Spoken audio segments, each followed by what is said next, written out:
Semangat pagi, salam tandan berduri. Sukses selalu untuk seluruh petani sawit swadaya. Assalamualaikum warahmatullahi wabarakatuh. Hari ini kita kembali melakukan pemupukan. Jadi pupuk yang kita gunakan untuk kebun ini, kita gunakan juga jenis NPK 13627.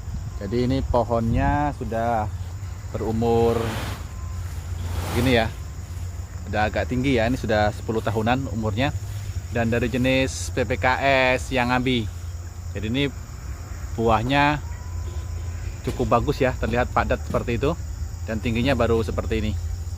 Jadi ini lahannya sebenarnya harus disemprot terlebih dahulu karena ini gulmanya cukup tinggi.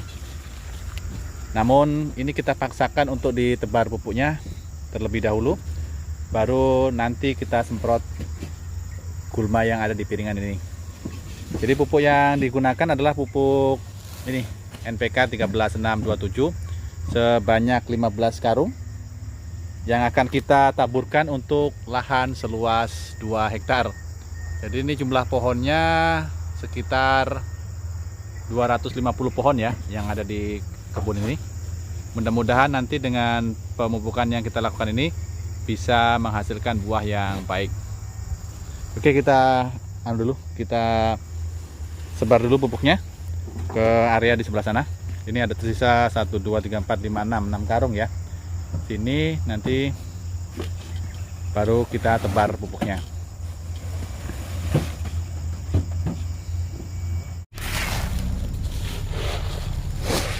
NPK Pelangi jenis blending merupakan pupuk yang diproduksi oleh Pupuk Kalimantan Timur dengan teknik mencampur seperti ini ya. Jadi yang bagian warna putih ini itu unsur urea dari pupuk urea, yang coklat itu TSP, dan yang merahnya merupakan pupuk dari jenis KCl. Jadi ketiga jenis unsur makro tersebut yang terdapat dari 3 jenis pupuk dicampur atau di blending ya, diaduk menjadi satu di dalam satu karung seperti ini.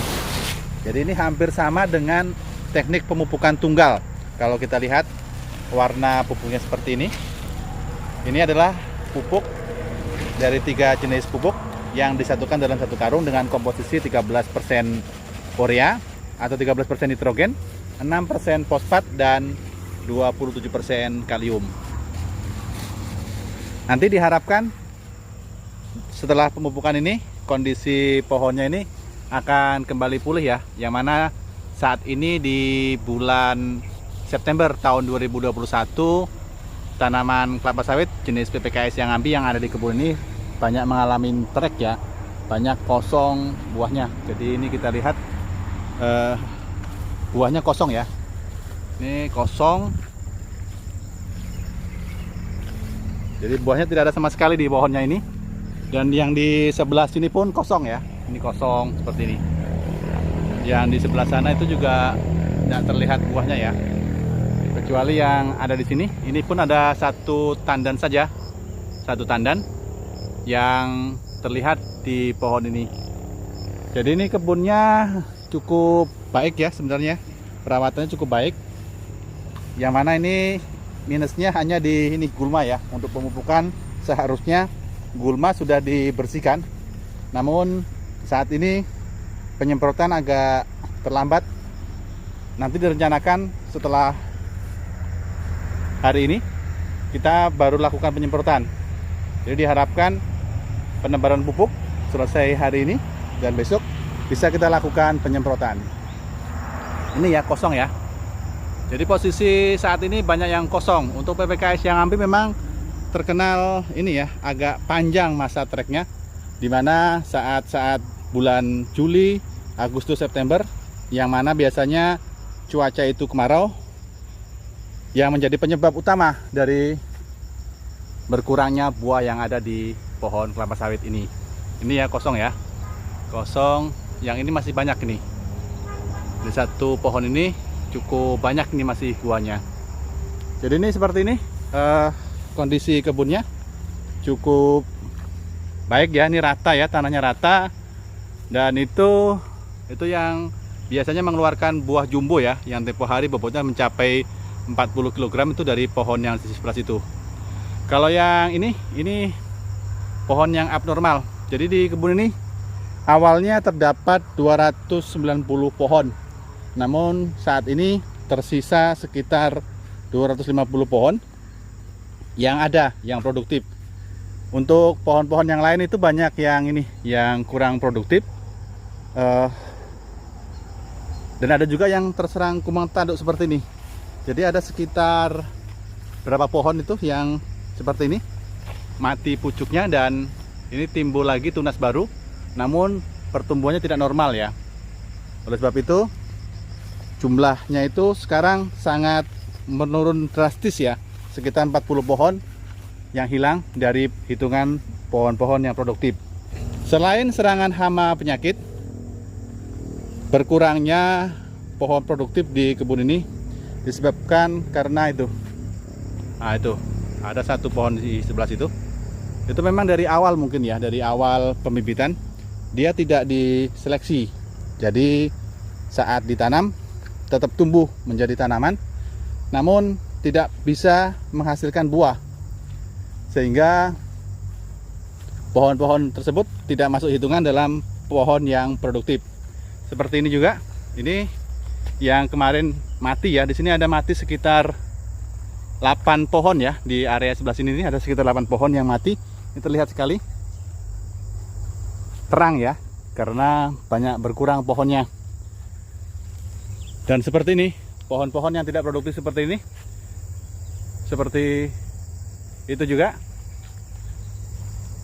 itu merupakan salah satu contoh pohon-pohon yang tidak produktif di kebun ini.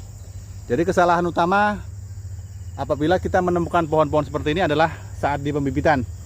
Seharusnya proses sortir atau seleksi di dalam pembibitan dilakukan dengan ketat, sehingga pohon-pohon yang seperti ini tidak lagi dikirim di kebun untuk ditanam. Karena apabila ditanam, untuk ciri-ciri daun yang tidak mekar seperti ini, apabila di pembibitan ini terlihat sekali ya, ini pohonnya memang tidak mekar daunnya, sehingga ditanam pun juga seperti ini. Meskipun dia tumbuh, tapi tidak akan bisa menghasilkan buah. Selain akibat penanaman bibit yang tidak standar atau bibit yang akhir, memang ada beberapa pohon yang mati seperti yang di pokok sebelah sini. Ini dulunya ada pohonnya, namun mati ya.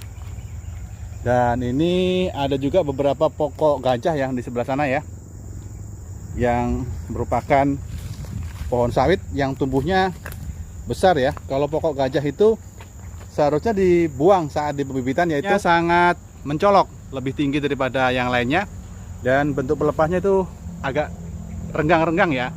Apabila hal seperti itu dibiarkan dan ditanam, akan dihasilkan pohon yang seperti ini. Jadi pohon ini yang biasa dikenal dengan buah cengkeh ya, buahnya itu dari awal sampai sekarang tidak pernah bisa berubah, tetap menghasilkan buah cengkeh atau buah Parthenocarpi yang tidak bisa dipanen. Jadi kalau ada yang menyampaikan teori bahwasanya bisa merubah buah cengkeh atau Parthenocarpi, itu adalah kebohongan besar. Karena kalau sudah bakatnya dari awal seperti itu, sampai kapanpun dia tetap akan menunjukkan buah yang seperti itu. Beda halnya dengan pohon-pohon yang seperti ini, yang normal, itu tetap normal ya, buahnya tetap keluar normal, karena memang pohonnya pohon yang normal seperti ini.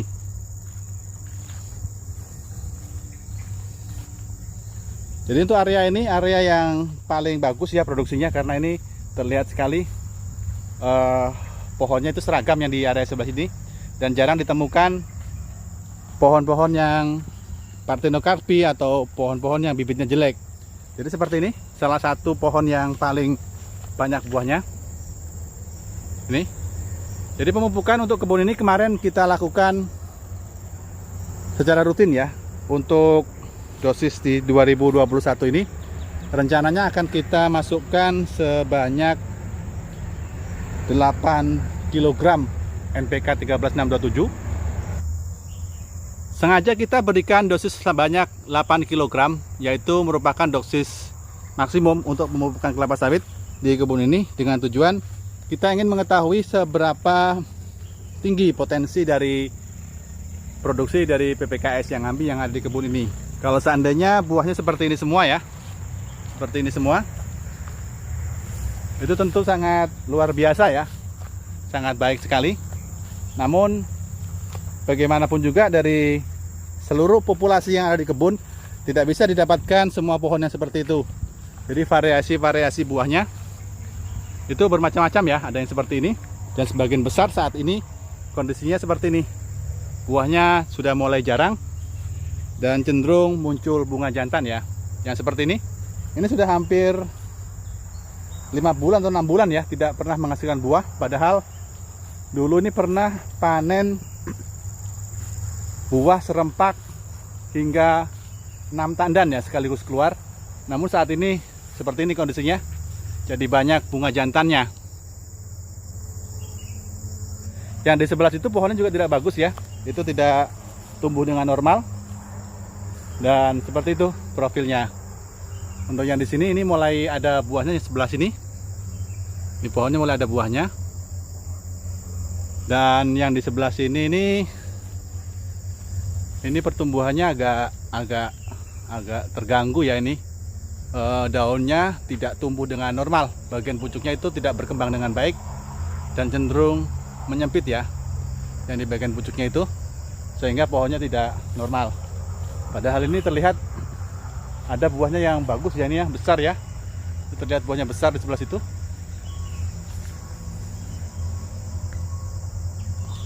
Nah, kelihatan dari sini.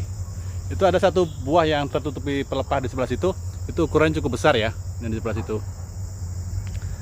Dan untuk pohon yang lain, ini kita bisa tunjukkan ya. Pohon yang menghasilkan buah Parthenocarpi atau buah cengkeh yang asli itu tidak akan pernah berubah. Jadi meskipun kita pelihara sampai kapanpun, dia tidak akan bisa berubah. Seperti ini contohnya, yang masih pendek ya ini. Atau ini kemarin pertumbuhannya terlambat atau sulaman atau gimana ya. Nah ini dia. Nah itu. Jadi pohon-pohon yang berbuah seperti itu yang tidak ada daging buahnya, dia selamanya akan seperti itu, tidak akan pernah berubah. Jadi ketika pohonnya sudah tumbuh seperti ini termasuk salah satu pohon yang gajah ya. Jadi ini memang nggak pernah berbuah dengan baik, kalaupun ada cuma 1 atau 2. Dan ini pohonnya besar ya, yang ini pohonnya besar sekali. Nah ini besar sekali. Jadi seperti ini kondisi kebun petani sawit swadaya yang sudah dilakukan pemupukan dengan baik pada tahun 2021 dengan menggunakan NPK sebanyak 8 kg. Jadi pohonnya sudah subur-subur seperti ini. Namun bagaimanapun juga kalau masanya trek sudah datang, buahnya pun juga masih hilang ya, tidak bisa sesuai kemauan kita dengan pemupukan yang optimal. Maunya sih buahnya banyak. Namun patut disyukuri meskipun buahnya kurang saat ini, namun harga TBS saat ini cukup bagus ya. Saat ini harga TBS masih di angka 2000 lebih untuk harga yang diterima oleh petani. Oke, salam tanam berduri selalu untuk seluruh petani sawit swadaya.